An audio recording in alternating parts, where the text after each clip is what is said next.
Hey guys, it's Bastian time. Welcome to Nintendo News. I'm your host Bastian. Let's get to that first story.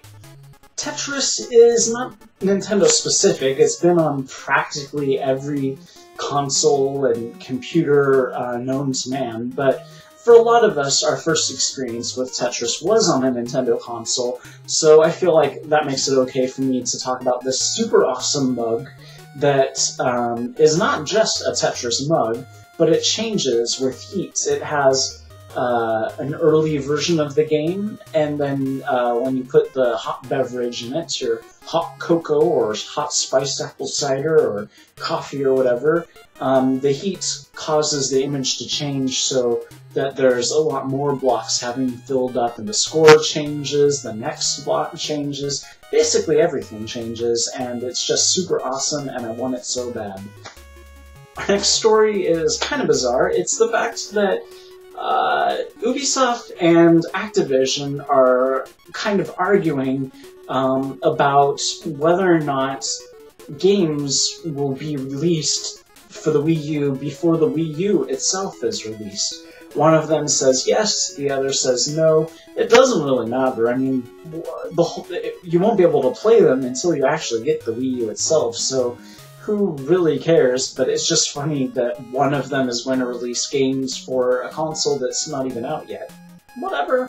Our next story is something that should probably be a Bastian rant, but I'll try to tame myself and pull in the rein. But basically, analysts are saying that the 3DS is failing in comparison to smartphones.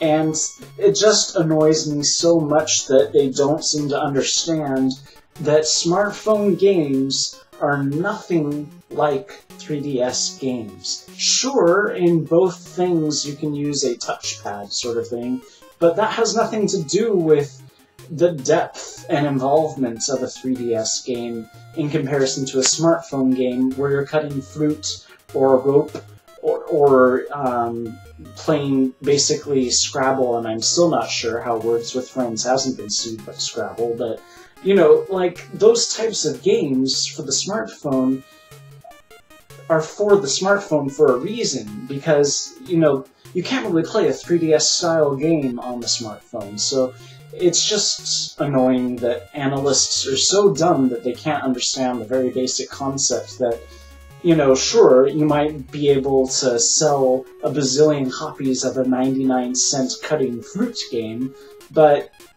and not, you know, sell nearly as many action RPG console games, but that's because those type of games take way more time to develop and more resources, and they're more expensive, and it's just so annoying. Next up is yet another Did You Know Gaming, but this one I'm kind of calling BS on, because in this one they say that the Koopalings had no names in the Japanese version. Now, just to set the stage, the Koopalings first appeared in Super Mario Bros. 3.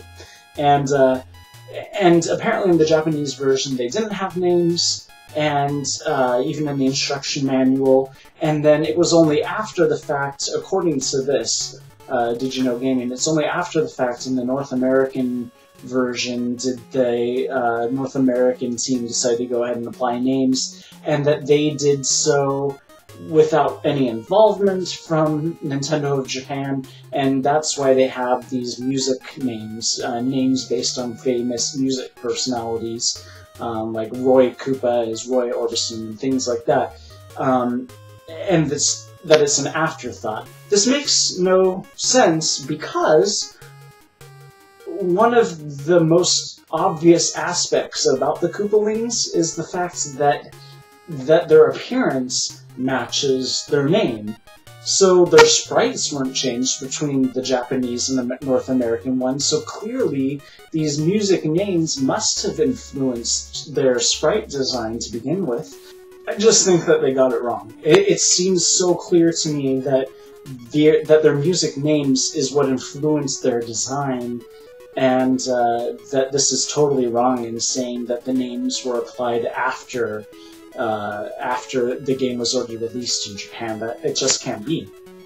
Next up is a quick little piece of non-news, which is the fact that somebody noticed after all these years that the game disc for New Super Mario Bros. Wii has the circle of blue for the Toad's hat, and the circle of yellow for the Toad's hat, and then the Mario and the Luigi red and green colors, all the exact same placement as the colors for the buttons on the Super Nintendo controller.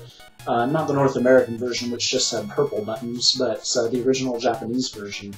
That it all matches up. And is that just a coincidence, or was that supposed to imply something? No idea, but whatever it is, it's pretty fascinating. And then our final story is about the Wii U's version of the Wii Motion Plus controller, and the fact that while they're essentially the same as the regular Wii's Motion Plus controller, they have one key difference, and that's the sync button, which, as you will remember, is inside in like the battery pack area on the original Wii versions, but for the Wii U versions, they're right there on the outside.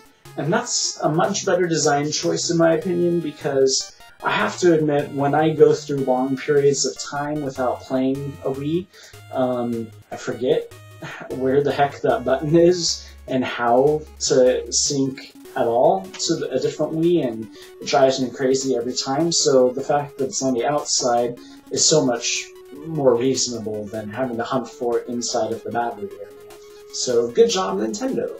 So that's it for this episode of Nintendo News. Tomorrow will be the compilation video of the two Zelda News videos shoved together in This Week in Zelda News, and then the day after will be this video and the other Nintendo News video shoved together in the This Week in Nintendo News. So since you've probably already seen these, I'll see you next week. Bye!